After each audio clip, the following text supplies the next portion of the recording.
All right, I retweeted. What episode are we on, bro? 27. Driveline R&D Podcast, episode 27. Just your co-host, Alex Caravan, coming at you live this time. Co-manager of baseball analytics, coming from a pretty exotic location, Airbnb in Woodby Island, drinking a Red Hook IPA. What you got? Where is that? Woodby Island? Like up north, like 2 hours. Okay. I'm Kyle Lindley, Driveline R&D engineer. I promoted myself back from intern, drinking an aged gin from a local distillery out here. Very good. And dude, how's the feedback from the Rachel episode? Did you get a bunch of feedback? Not a bunch of feedback really. I mean, a lot of people liked it. I think got a lot of views. My parents absolutely love Rachel. They listen to it and they just like think she's the most awesome thing. Was it only from that? That's the only interaction they've had with her. Yeah. They don't. I think I like had talked when she was like working, just talking about work. But yeah, my mom was like, "Who's this Rachel girl? She's awesome." Your mom's like, "Yo, like, should I get into CrossFit as well?" Yeah, yeah. By the way, dude, if we start getting some fans in, let me know because I'll let down my hair. I'll let down my hair for max maintenance. But what I want to talk to you about before we got into the R&D stuff, legitimately, would you be down to race? Would you be down to do like an official 1 mile race, either like this weekend or next weekend, like sometime next couple weeks? Yeah, for sure. I'm trying to. How's your ankle feeling? My ankle feels great. My calf is fine. I'm feeling pretty fit right now, honestly. My squat's even gotten better. Not like stronger, but I'm getting deeper in my squat. I don't know. I was telling Andrew something's going on right now. I'm feeling good. But yeah, I'm down. I'm trying to do like a cardio day on the weekends now, and then a lifting day. So the cardio day we can go and hit a race. Are you just trying to get a prelim for the Soteropolis race? Well, I mean, I don't want to make it be just prelim. First of all, I'm more confident that me and you will actually race rather than me and Sauter, because I feel like, I think Sauter will be down, but also just physical distance. Honestly, like I'm just too worried that we're gonna end up betting actual thousands of dollars on it. And he looks good, dude. He looks good. 5 minute 30. He does look good. He looks good, like visually too. Does he? Yeah. He looks like he's in better shape. Yeah, definitely. Are you guys ever gonna play that 1-on-1 game? I don't know, man. Because I'm saying, like, my only advantage was if I was in like much better shape than him. But if he's in really good shape, then I don't even have a chance. I have no chance. I guess he can hoop. Dude, but I went kayaking. I went kayaking yesterday. That's like the only long form cardio I've done like all week though. I've been so stationary. So I'm saying I might be a decent. I'm down to race you then if that's the case. Might have a little leg up. Are you guys gonna get paddle boards or what? I was gonna talk to you about that too. This live show is on our personal setting our personal schedule. I was gonna ask if I could. We should hit the double date on Friday, dude. We should double date on Friday, and I was gonna ask if I could crash at your place on like Wednesday and go into the gym on Thursday because I'm gonna set up a bunch of Edgertronic stuff. I want to see if I can get our like Edgertronic quality better for like data purposes. Because we have a much poor lighting and then and the new facility like the old one. Yeah, dude, I'm done. I think she works on Friday. So that until like she's like listen to the podcast right now, just comments in the chat like, nah, I'm free. Yeah. I'm free from 6 on. Yeah. I'm you're welcome to stay here whenever though. Okay. Yeah, that couch is nice. You want to hit last weekend or last 2 weeks now, since last week was Rachel interview. Yeah. What you got? Actually, I do have something. I know I kind of undersold it. I said I have nothing on the updates. But I guess I'll say this since like it's been an ongoing project and we're kind of wrapping up. We're kind of wrapping up where we are. But for any like really, for any hardcore listeners, they've obviously heard us talk about the software side of things, the Edge reports that are part of Track X that are previously on Edge, some sort of still on Edge. I put out a tweet thread about it, explaining like part of the reason why we made a move. And I've been like in charge of a lot of the reports, and I think a lot of times the feedback I've gotten has been aesthetic, like not an aesthetic, like this looks like bad, just kind of it doesn't look 100% polished, which makes sense. And I'm not surprised by it. And I welcome that feedback. I'm not a data viz expert nor a graphic designer. I think a lot of times, and same thing with Dan O'Coin, who also is, has contributed a ton to the Edge reports and created a bunch of reports. A lot of times his stylings also differ because he's in R, I'm in Python. So long story short, I'm very proud of the Edge reports. Sometimes they do look a little bit janky. And I use janky that's not me sugarcoating it. I think if anything, that's I'm being too harsh. I think some of them do, but it is easy to look at them and be like, there's just a little bit something missing. So what we did is we've gone third party graphic design feedback on a bunch of the reports and gotten all these page by page mock-ups. They do a mock-up in their own kind of template, and we've been meeting with them twice a week for the last couple of weeks. And honestly, the only reason I'm even being coy is I assume they don't mind us name dropping them. I will name drop them after I confirm that on Thursday. just don't want to fucking come out too hot and name drop them and they're like, yo, what the fuck? But yeah, I've a lot of the last couple of weeks has been revamping and redesigning the layouts. So everything's more spread out. It's easier to read, more digestible, all that kind of stuff. And I'm hoping it took a lot of work on to kind of get it in that frame. And a lot of it was me and Spencer Snyder, my roommate, who's also works on the technical side of Edge Ops. But we're hoping going forward, we're watching a lot more snazzy. And dude, honestly, it's kind of fire because like I said, I never think about the aesthetics that much. I think about does this graph explain convey information well? Mm-hmm. But I'm talking, they do okay, I use 1.2 millimeter spacing between the lines. I use this thickness of lines, all that stuff. I never I would never know to guess that coming from my background. Oh so, no! But I was sharing my Slack. Hold on. Oh, so you got your Slack on the live stream? Yeah. Yo, I'm about to retweet that you're exposing your DMs on YouTube, dude. That's a money marketing move.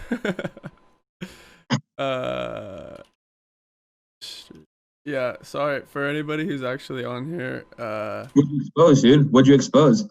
I was just DMing with Scott, and he slacked me. He's like, technical difficulties. I was like, no, I think we're good, dude, because we have a viewer. But then I looked at the stream. I was like, oh no. What happened? What's up with the stream? Oh, he's not able to. Wait, were you sharing your Slack? Yeah. Were you sharing your Slack the whole time? No. It was. I think he needs a new link, dude.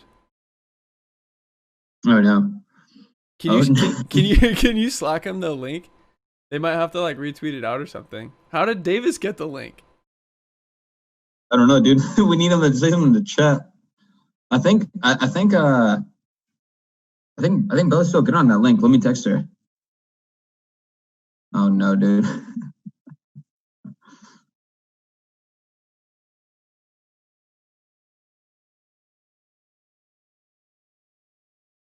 Oh no, dude. Okay. I'm gonna hit him with the link I last sent you. 1 sec.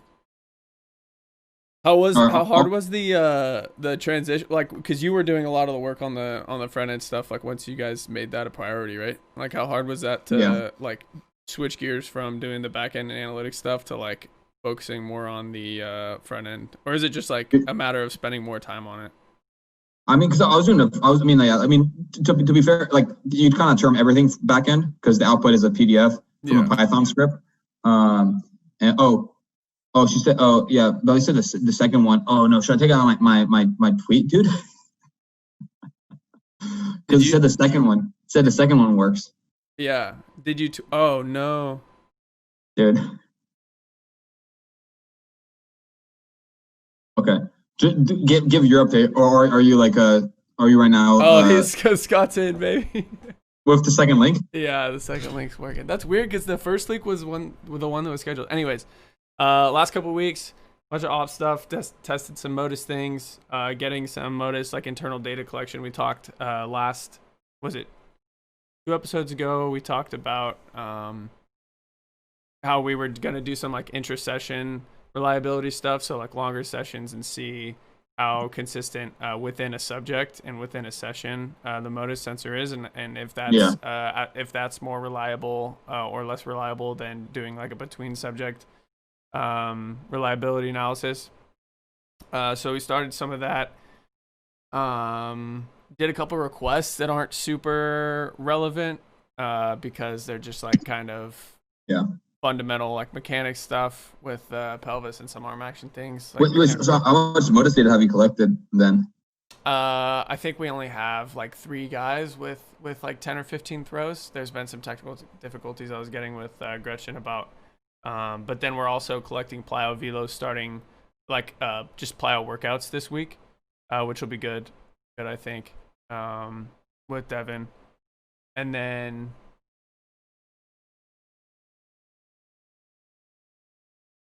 other than that, just study ops. We got the weighted ball study submitted last week, so that's exciting.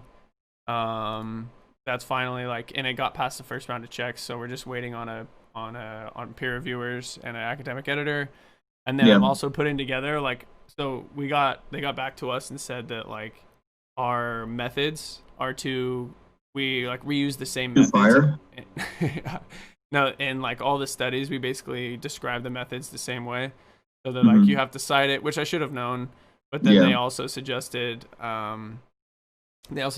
you can just publish like a protocol, and then using that, you can just cite that in the paper, and then do any extra like description that you need to that are going to be different from the general protocol. So I've been working on that a little bit, and then just some little things here and there. Been a pretty uneventful last couple of weeks. What the fuck, bro? Why we having a live show now then? Coming off the we're also missing Anthony. He's headed home this weekend. He'll be back next week. Nothing. What's up? Oh no, go ahead. I was gonna mention that like the thing with the studies, that's what happened to me when I was submitting a bunch that all had the same description of the mocap lab, because it's like, Gold State motion capture lab that has 12 cameras shooting at like whatever, and it's like we're citing that like 5 times over, like every study. So then I started putting like a one line and then referencing like the setup is the same as it was in this lab, like approved study. And citing it that way. Yeah, that's the move for sure. So getting that dial, I actually finished that up today. So, and then short week last week because I went to Utah. Saw some family. Oh, you did? I didn't know that. Yeah. So my younger cousin was graduating high school, so I got to see them. It was nice. But the drive to Utah is pretty brutal. You made that drive last year, right? For Thanksgiving or something? Yeah.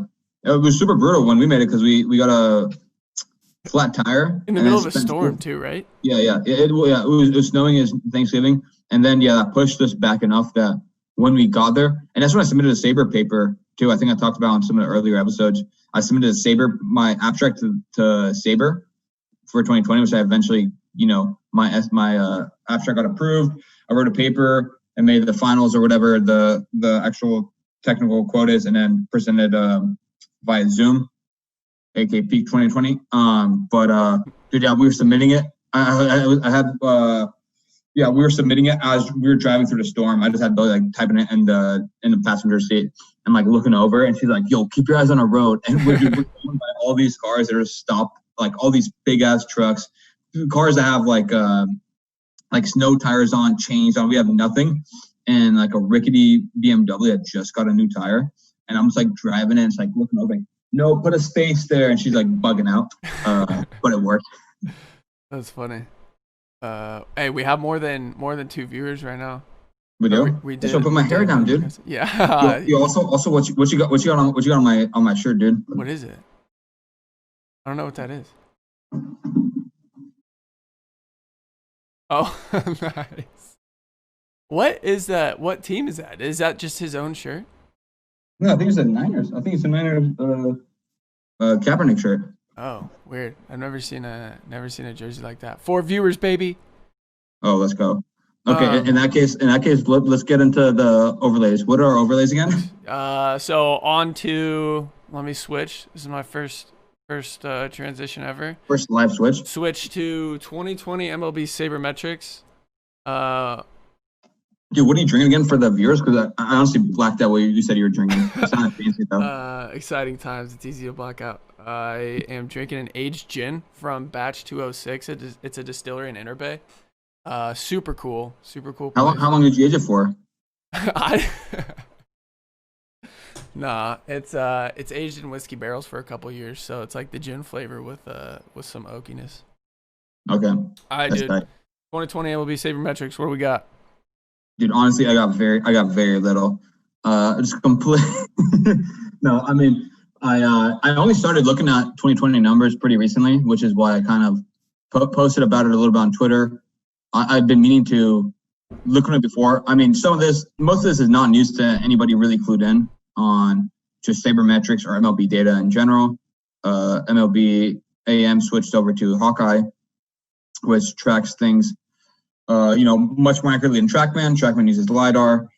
Hawkeye's also optical, and they had a bunch of kind of working quirks initially. This is like I said, it's like either a poorly kept secret or not even a secret at all. But Hawkeye, like the last couple months, did have trouble with like pitch classifications. There'd be some insane exit velo readings, like distances. Like someone would homer and say like 40 feet. Just stuff like that, which is natural of any technology, like software, hardware, baseball, non-baseball, whatever. But the issue was that it was still a persistent issue, like leading up to, the season, like the games before the season, there was still consistently read a bunch of whack stuff. But by all accounts, and again, like I don't even have access to the most updated stuff as I don't work for a pro team. But by all accounts, the Hawkeye has really gotten their shit together for the start of the season. I'm assuming they were kind of playing it a little bit close on time, pushing the latest releases. But it's not only like kind of replicated in its first year of implementation, like already have lower errors than like TrackMan did, but also obviously the new it tracks way more batted balls than TrackMan ever did. Oh, just like TrackMan just missed batted balls. Yeah. So again, this is like something that I think most people that are in sabermetrics know, and I've posted a couple links. If you remember, I shouted out one of the all-time classic sabermetric articles of the last couple of years, in my opinion, accounting for the no null solution, which talks about posted on Hardball Times. Honestly, I'm slightly blanking on who it is. I thought it was Perpetua, but it might not be Perpetua. So. Yo, my bad, dog. Oh, no. Okay, whatever. But anyways, like TrackMan instead imputes a bunch of formulas combining EV and LA. So it'll be like a solid chunk of ground balls, fly balls, and line drives. They'll just like it'll get missed by the LiDAR system, and they would just be like, okay, that's a ground ball around that angle, so we're gonna call it like -12 launch angle, 78 EV. And just lump it in. So when you'd pull the whole slew of StatCast data, you'd find like 240 occurrences, just kind of like a placeholder number, but like quite a few of like one specific combination. And like, if you think about how rare that is and two continuous metrics, launch angle and EV, to have like for there to be 200 plus combos of the exact same combination, you know what I mean? It was like, that's like one way to kind of get a table of like a frequency table, so to speak, and then you look at that and go, okay, so they're obviously imputing that. That's just a hard-coded numbers they throw in. So Hawkeye doesn't do that. And what do they do with their missing values then? Do they just like not have a value? I don't know how many missing values they have, to be honest. I haven't, like if they do a smaller version of that, then I've yet to catch up, catch onto it. Like I would probably take a look at it in a couple of weeks, because we still have only a couple of weeks of MLB data. Mm-hmm. But I think, again, I don't have a number for this. I think this is probably like an easily Googleable number that I probably should have Googled before this. But the vast majority of balls TrackMan wouldn't track, Hawkeye does. So that's kind of like thrown off a little bit most people's, kind of even like over like if you plotted the EV distribution of TrackMan balls and Hawkeye, like I think I think Hawkeye, I think people are hitting the ball a little bit slightly less hard. And I think that builds into all the BABIP talk that people have been talking about. Mm-hmm. But it's hard to really adjust for that, like tell how much of that difference is really due to technology. Because some of it is for sure, right? Some of it is for sure. People are hitting on average slightly less hard. Probably not because the MLB hitter population has gone that much worse. Probably just because the balls TrackMan weren't tracking. They were giving them too generous of EV readings. Hawkeye's accurately reading them. You know what I mean? Yeah. Now Hawkeye's accurately reading them. Then the like expected WOBA is going to be going down because like, oh, okay, we thought all those like, 5 balls to right field are actually like 97. They're actually on average like 95.5. Subtle stuff like that. Yeah. But like given how many more balls Hawkeye tracks that TrackMan doesn't, that's an issue. I think still a couple of pitch type classification quirks. The velo is run hot on a few people. I know there's a Baseball Prospectus article that's talking about DeGrom consistently over 100. Probably not throwing quite that hard, but overall, I mean, I'm just like, yeah, I'm just finally re-getting my feet wet in 2020 Sabermetrics and have Hawkeye going on. But I've been really, really pleased with not only because like I said, I don't have like the best opinion on it given, analysts working with the team data on a day-to-day basis. Yeah. Have you seen any of the ball mechanics data or like the swing characteristic data? No, have you? No, I haven't. I'm really interested to see that though. And then like people like Barton, Smith and Nathan are doing their seam or shifted wake stuff, right? Like they're saying it's easier to do that kind of analysis. Well, that's a pretty funny way to put it, but essentially like spin axis is like rather than calculated, it's like actually directly measured by Hawkeye. Mm-hmm. So what would happen before? So essentially what, and like I said, this is going to be a pretty poor substitute for just reading some of the threads, and we can link some of the threads, in the description, like between Tango, Phone Out, and by the way, like the spin axis numbers directly from Hawkeye, I think are still not publicly available because MLBM is still kind of easing out all the quirks and everything. Mm-hmm. But essentially, one way to tell is you look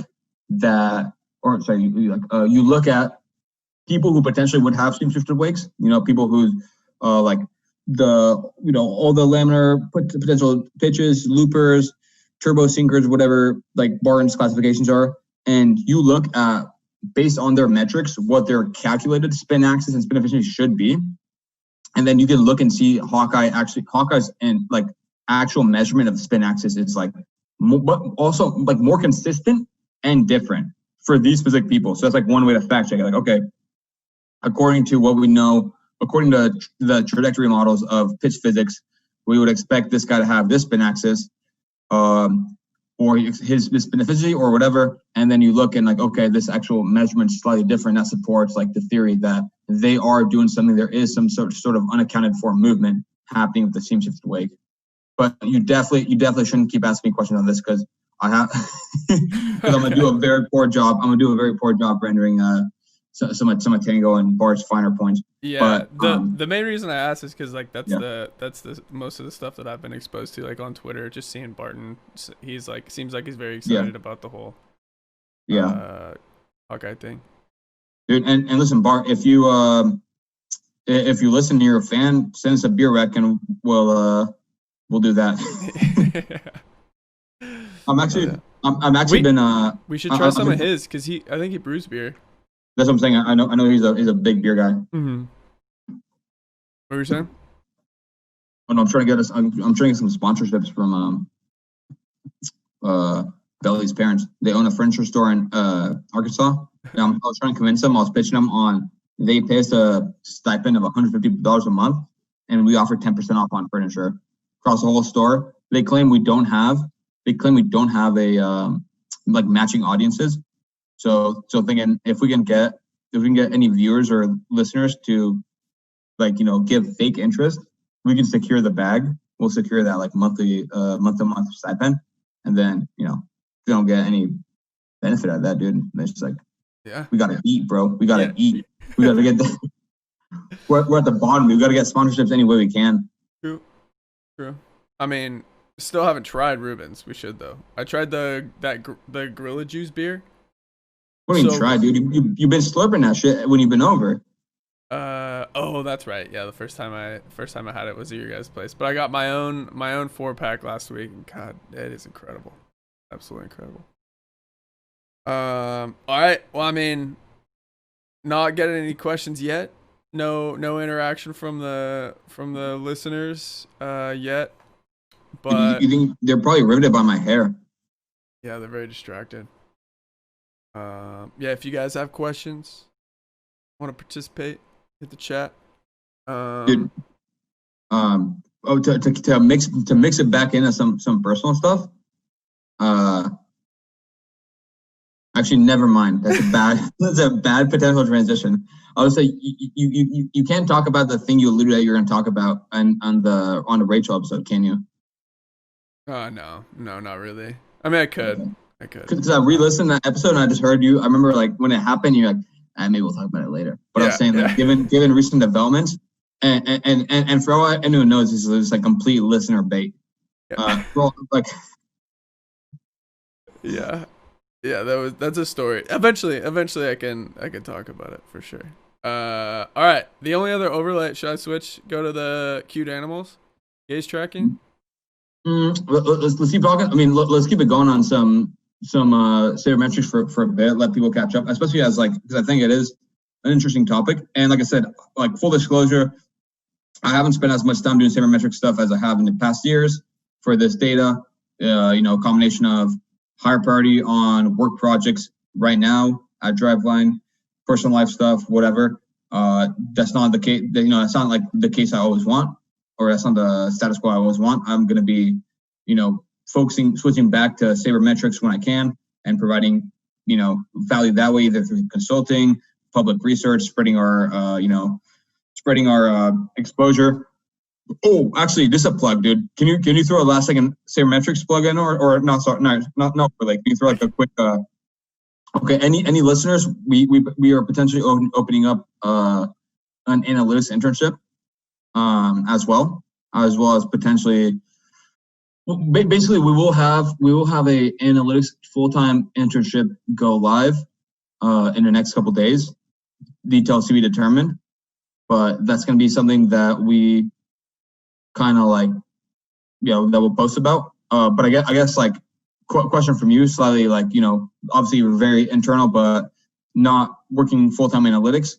What are some qualities, what are some either job requirements, qualities, experiences, stuff like that you'd want to see in an analytics intern that Dan and I would hire? Oh man. I don't know. I mean, I'm more on the applied side of things. You guys work with sabermetric data. I think obviously an analytics intern would be doing this as well, working with data that is already collected and doing less of the actual data collection. But I think myself, I have more of a background collecting the data, being hands-on with the athletes and the coaches and interfacing with them as much as possible. I think that's pretty valuable information. I know Tam's done an awesome job as the pitching analyst. He's does a lot of analytics, I think, as far as I understand, and he's done a good job with that. That would be one of the bigger things that I look for. I mean, outside of the obvious ones, being able to code efficiently, or just not efficiently, but just be able to code, and do whatever you guys need to do for whatever the reports and hey, if you guys are lacking on the front end stuff, maybe somebody who has some good front end visuals and everything, that could be helpful. Dude, what are your to continue off the rails? What are your best and worst interview experiences? My best interview experience, I tell this story sometimes. I was interviewing for an SDFC position. It was a rec center. It was called the SDFC, the Sun Devil Fitness Complex at Arizona State. Better fucking be a weight trainer or what? It's like a facilities manager or something. You just walk around, make sure things are clean and put away. But they're what is a good book, music, or book, song, or movie that represents good teamwork to you? And then the second part of the question is, okay, and who is your character? And my answer wasn't great, but it's it was funny and they liked it enough. I said hot rod just right off the bat, like immediately for whatever reason, hot rod was my thing because I just for whatever reason, dude. That is your thing. That's your like back pocket thing to whip out. Yeah, for sure. Like that's most of my references come from hot rod, but also like it's not necessarily a great teamwork movie. There's a team in there, but I love it so much that I just said definitely hot rod, and then they were like, yeah. I was like, oh yeah, and then afterwards I was like, oh no. I don't know which one of these is a good role model. Like, what do I want to? Which character do I want to associate myself with? Because they're all just kind of idiots, honestly. So I ended up saying Kevin because he was a team manager. That was probably my best interview experience. Then my worst is I think we talked about on the podcast before. I answered. I was asked what is the difference between logistical and what was it? Was it linear and logistical regression? And I just did you talk about that? What's up? Did you talk about that on podcast? A few weeks ago, I asked you like what I asked you about logistic regression, and I just I remember that, but I'm saying I don't remember you making a connection to your interview. But, yeah, no, I was asked about that, and I just like I don't. I think it might be like maybe logistic regression is like.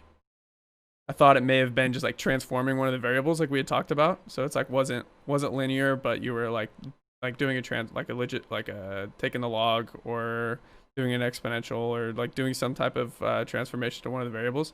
So I just said that, and then afterwards I was just like I looked it up after the interview, and then the guy's response was like, "Okay," and I was like, "Oh no, that didn't sound good." And then so I looked it up, and I was like, "Damn, like it's definitely."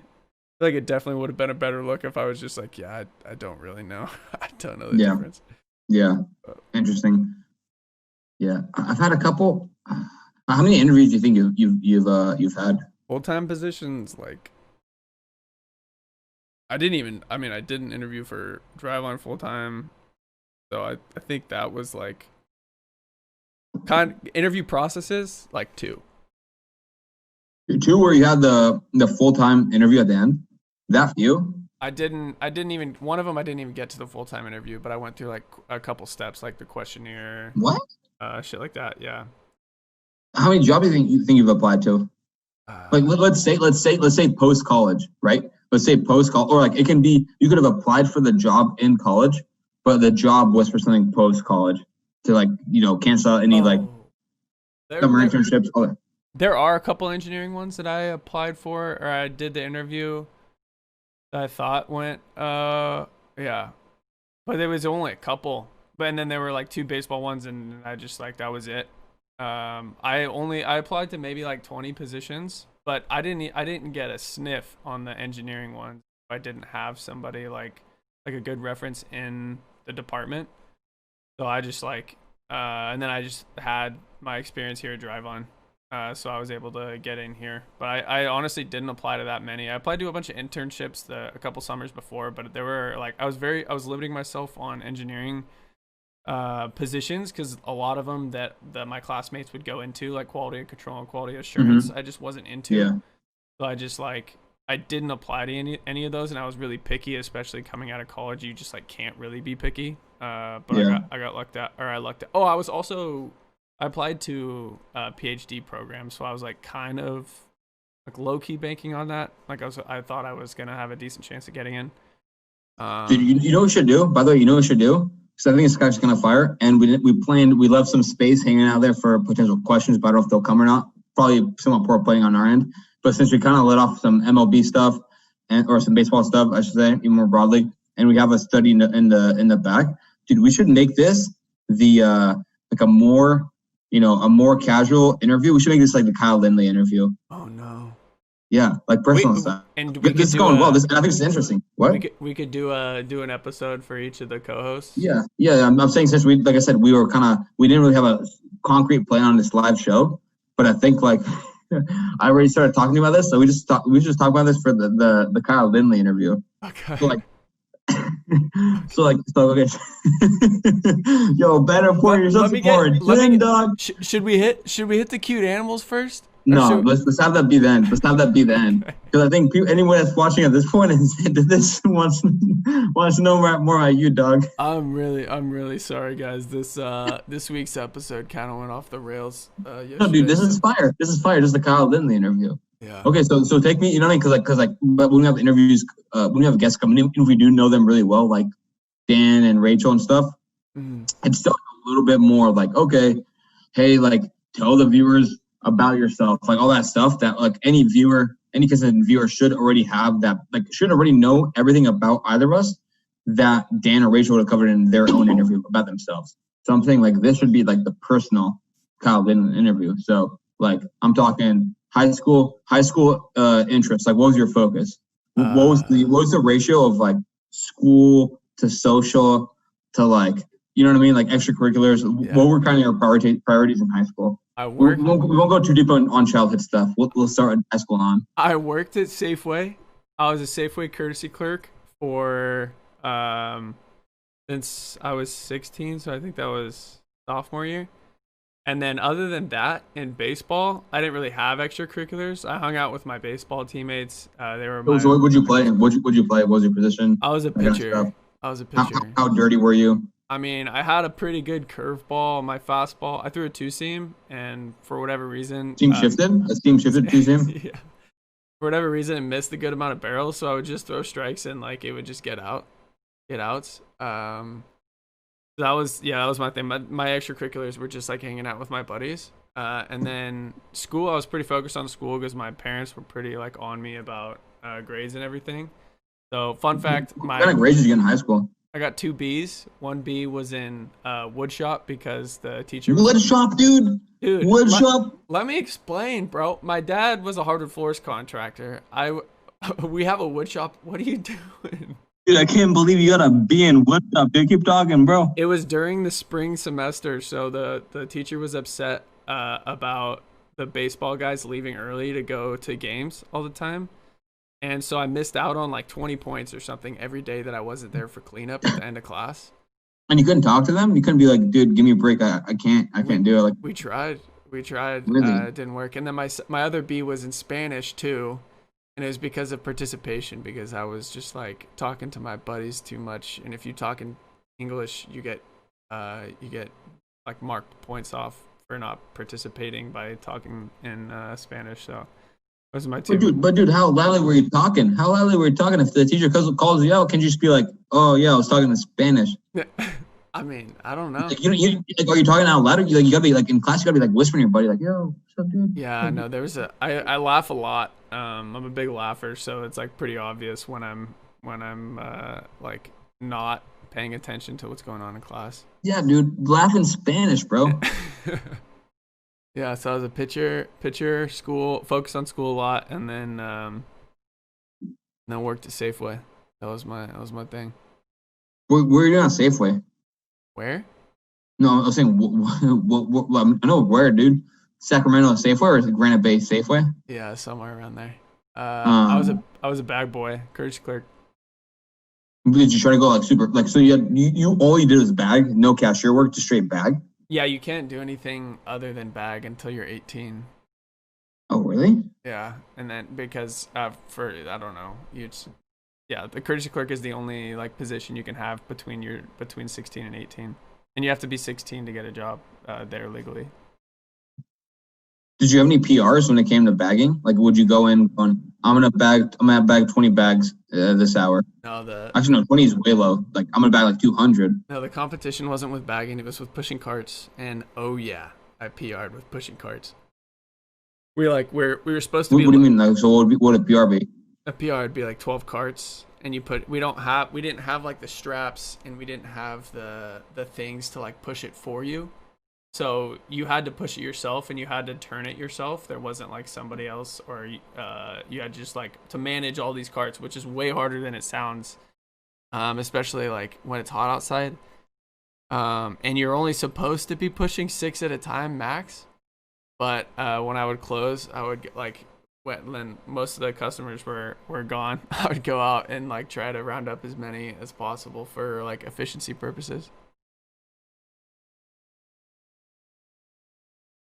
Damn. And then so did you have an idea of where you want to go to school when you were in like senior year, or were you kind of applying to like good schools and seeing what happens? I was very lazy about What? that. What? As well. I ended up going. I wanted to go to Cal Poly really bad, slow, and thought I was gonna get in because my my high school grades were decent and it was a state school, so I was like, oh, I'll be fine. So I'm only gonna apply to ASU because I have family there. It's a free application. I'm gonna apply to Baylor because it's a free application. My sister went there, so didn't get into Cal Poly. What's up? No, I was saying, damn, you're being that cheap. You're like, listen, man, if I pay $1 for this app, I'm out. I'm only applying to colleges that I can get for free. Yeah. I also didn't want to write essays, so it also lined up that those ones weren't the ones that you had to write essays for. But dude, I remember, I thought, has it changed? I thought like there's one main, what's the main college site? Like it'd be like, there's one main college application site, and most schools were on there. Like not all of them were, but I remember I applied. I did the same. I sent the same essays to all the UCs, and then it was like the Common Application. It was like Common App or something, right? The site was called Common App. Does that ring a bell at all? No. Yeah. I didn't. Go ahead. I didn't do any Common Applications. Both Baylor and ASU were separate, and I think SLO may have been as well. Because if SLO wasn't, I probably would have applied to like more than just that one state, California state school. So. Yeah. Dude, that is crazy. Dude, that is crazy you didn't get in a SLO, bro. I know some fucking dumbasses that went to SLO. I think it was the major. I think biomedical engineering. Biomedical engineering was very impacted there, or like is. So the people that I knew that got into SLO for engineering, because they're because it's a polytechnic school, so it's like a lot of engineers are like so it's like a sought after school for that. So it was really impacted, and the people that I knew that got in for engineering were very, very talented students. So I like it. It makes sense now, but I just like going into it. I was like, I should be fine. Yeah. What was your? We got 7 viewers now, dude. Okay, so let's hear the big questions. I'm asking hard hitting questions. Would you put on SAT? 1820. Something like that. 1820. That's an 1800 scale, right? Yeah. Definitely no 34 on the ACT like you guys got or whatever. Did you take ACT at all, or just SAT? Just SAT. Damn, what would you get hit hard on? What was your split? Do you remember? I think I did fine on the math. I think it's reading comprehension that I never read or anything. So reading comprehension always got me on standardized tests. That's tough.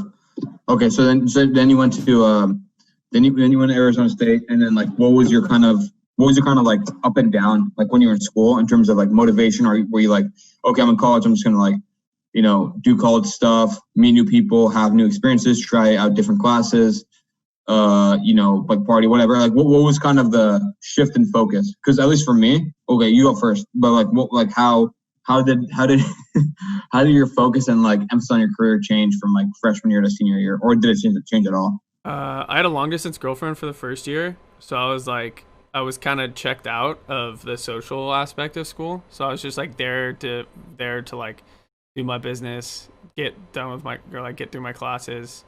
I didn't really like talk to anybody on my floor until like later that year when I just like ended up studying for finals with some of them and became pretty good friends. And then and then I moved in with them sophomore year. So that's when my social life kind of started. But then they joined one of them joined a fraternity. So, and then the other one didn't like really have a social life either. So like until I turned 21, I didn't have a social life. Oh, really? In college, yeah.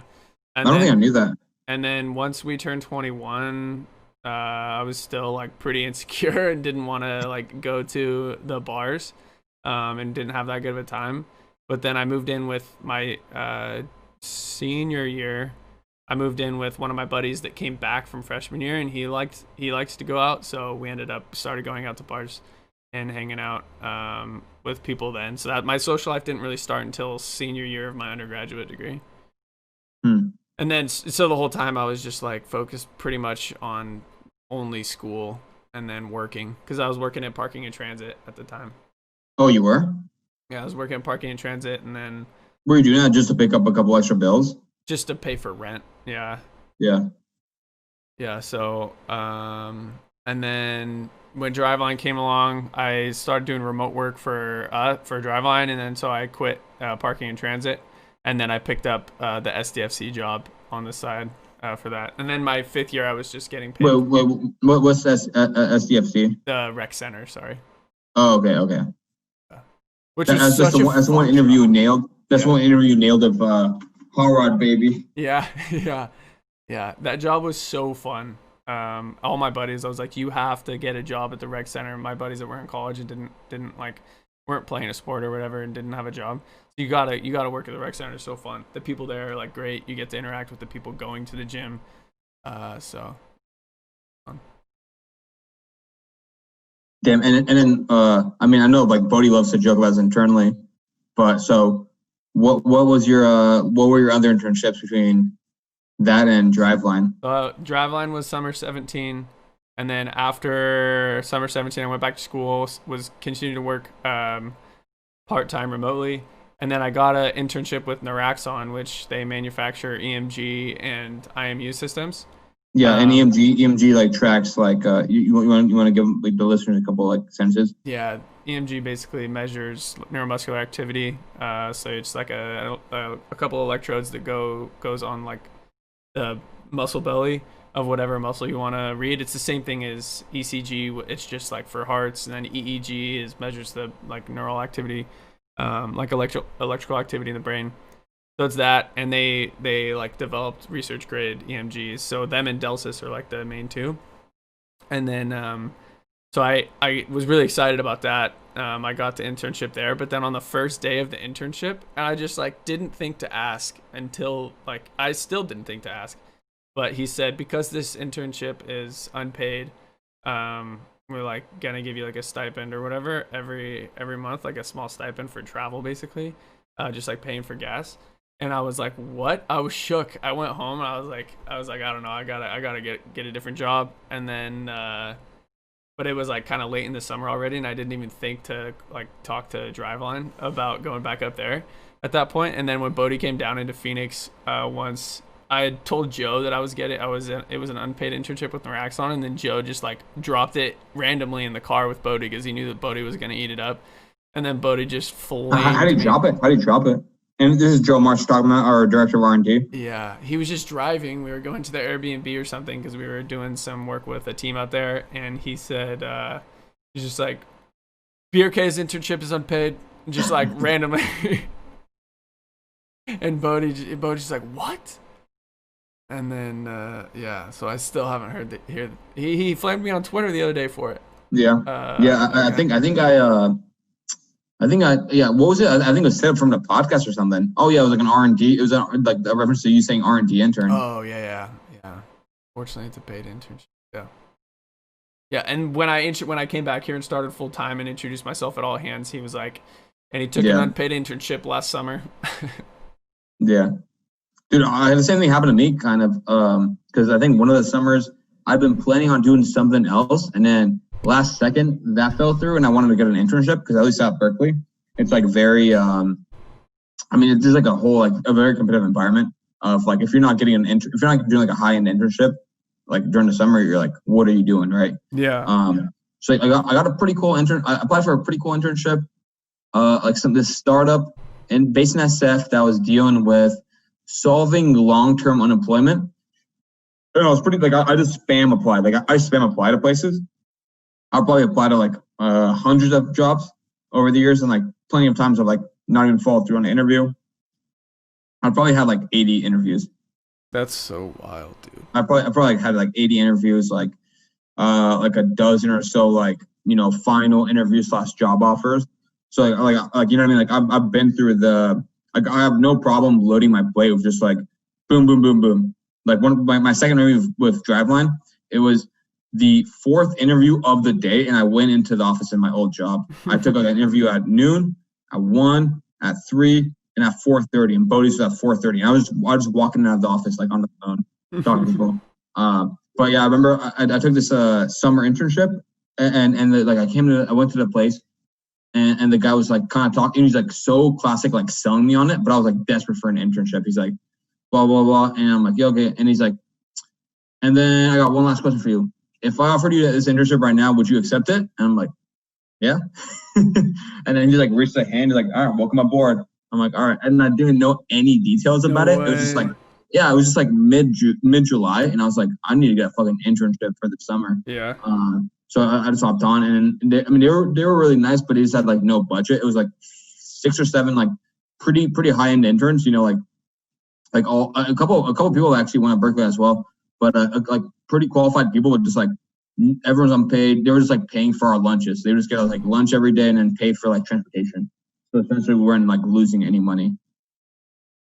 Yeah, that's similar to what was going on. That's so messed up. I was shook. I was like, I don't know what I'm gonna do, because I was like, still, but like especially at that time in my life, I was like just super tripping about money. So I was like, oh, this is a nightmare. Yeah. So. How are you about money now? Fine, because I keep my costs down enough, so I'm able to like yeah, your rent is cheap. Yeah, you don't go too ham. Especially like, I mean, have you been saving money during COVID? Yeah, definitely. Yeah, dude, I was as well until I moved with my girlfriend. Who's gonna like listen to this in like 5 minutes and just come and slap me? But no, I mean, yeah, I think it's like, yeah, it's definitely nice. I was in the same boat, and I think I talked about it. I mean, I don't know if I should even talk about this on the pod. No, I can talk about this on the podcast. I probably I mean, if you have to question it, maybe not. No, I was gonna say like, you know, yeah, maybe not. Anyways, no, but it makes it worth me not saying anything. Yeah. I just meant like when I used to like help people out academic wise for like a little bit extra cash, you know, some black market tutoring, so to speak. Oh my goodness. And some non-black market tutoring. Dude, don't get it twisted. I was doing some legit tutoring. I was doing like tutoring through like the actual school system, and I was doing some tutoring not through the school system. Okay. There you go.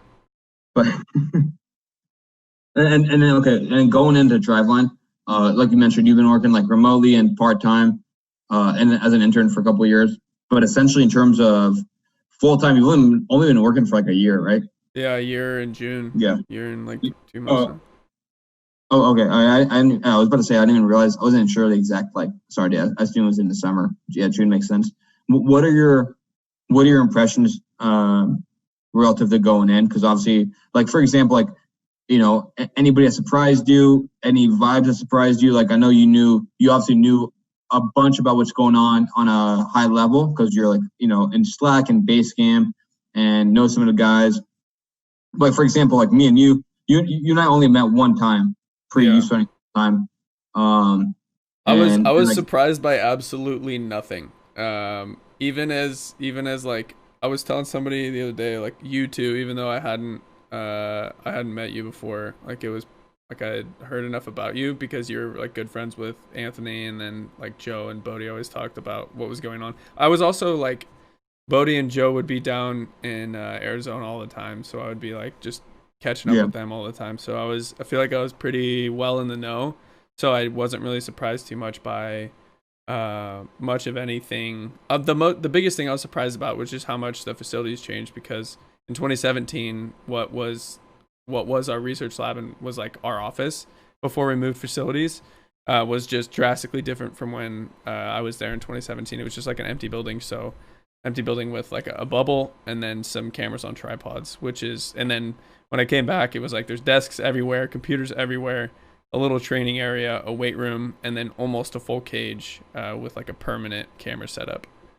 So I think that was the biggest like surprise for me, just like seeing how things changed, like structurally around the gym. Okay. Okay, we should do one last call for questions after the 30-minute Kyle Lindley interview. Dude, we gotta go back and finish the overlays, bro. Yeah. I know. People looking at the overlays and just being like, "Damn, they talk about sabermetrics for 50 minutes." Yeah. We'll just have to put extra timestamps in here. In the description. Dude, or just clip out the whole Kyle Lindley interview and put that on the corporate account. I also think that I also think that this link may be just messed up because it says it's still unlisted. So the viewers that are on right now, I think click through the link. Yeah, they just got the right link. I don't know. The schedule didn't end up working, I guess. But all right. Starting King. Sorry guys. We promise the next time it'll be 5% more organized. Now get into the and have all three co-hosts. All right, change it to cute animals. So I ran into this study last week, and I thought it was kind of funny at first, but after reading through it, actually, let me see if I can. Okay, how am I going to do this transition?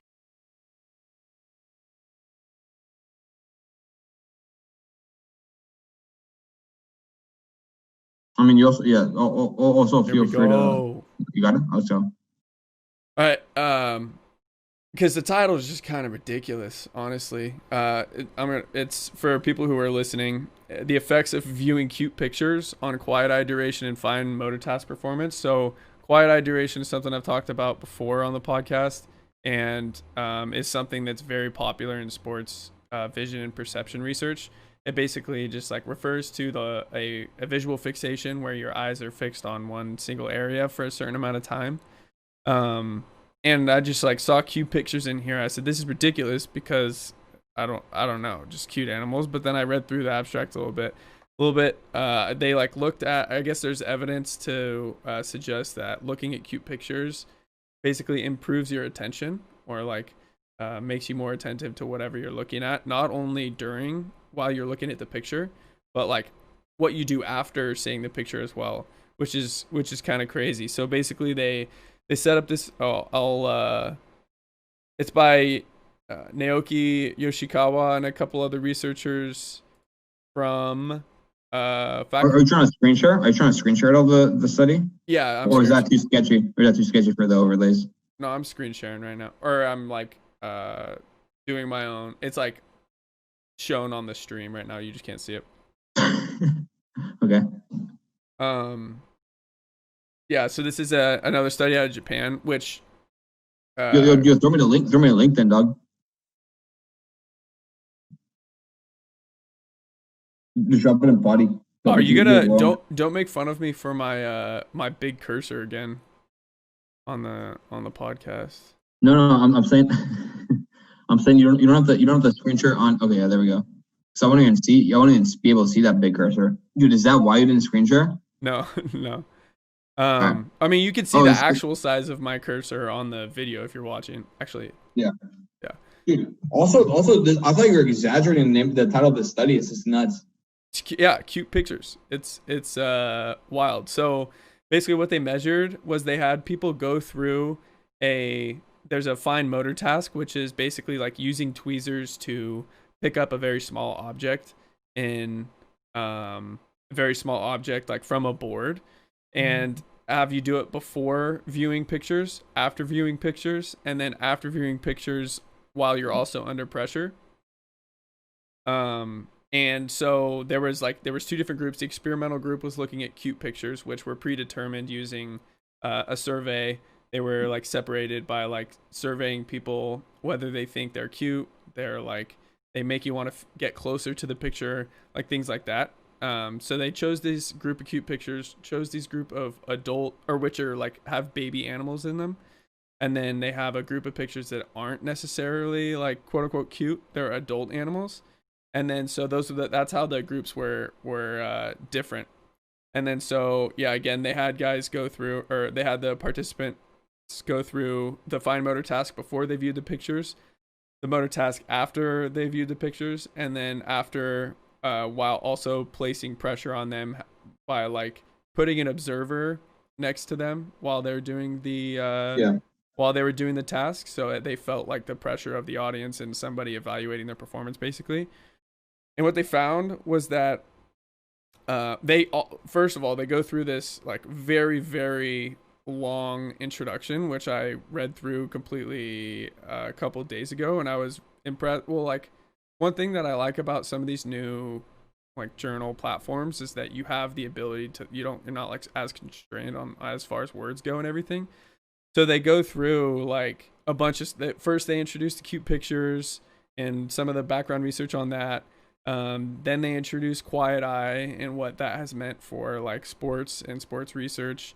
Then they go into and kind of introduce the pressure thing and why that's important by talking about like what is choking, like and then talking about how people's performance degrades sometimes when they're under pressure. So a very thorough introduction. Dude, I can't believe they said important prevent choking under pressure. Mm-hmm. That's funny. Choking is like that's like the technical term for it. What? Yeah. It's. I mean, can you think of a different term to explain it? It would be something like it would be something like, underperforming under higher pressure situations. Like I would expect like something like that. Yeah. I guess that's more verbose, but I didn't expect them to use like choking under pressure as the most common nomenclature. Yeah, it's like yips, I think, is even less used than choking. And that makes sense. I think you can say yips is also often used. Yeah. So they also measured anxiety using a state anxiety survey, measured some behavioral data, talk about how they manipulated pressure by having, they call them ego stressors, by having like additional people there evaluating their performance. And what they found was that right after viewing, or the group that viewed cute pictures before the post test had significantly better performance in the task, which is I think measured by failure rate. So like they had a basically lower failure rate after viewing cute pictures after viewing the cute pictures and after reviewing the cute pictures with pressure. And then they also found the time wasn't significantly different between groups before and after pictures, but then quiet eye duration for the post test was greater for the group looking at cute pictures. So they basically concluded that after viewing cute pictures, your quiet eye increases and your performance increases in a non-pressure situation. And then the difference was not significant in the pressure situation. So after viewing cute pictures, while also being viewed by outside observers. So I thought this was just very crazy because the headline just seems ridiculous, like you said. But the main thing that I was like, there's an obvious takeaway here, right? Like if we were to, I'm going to stop screen sharing.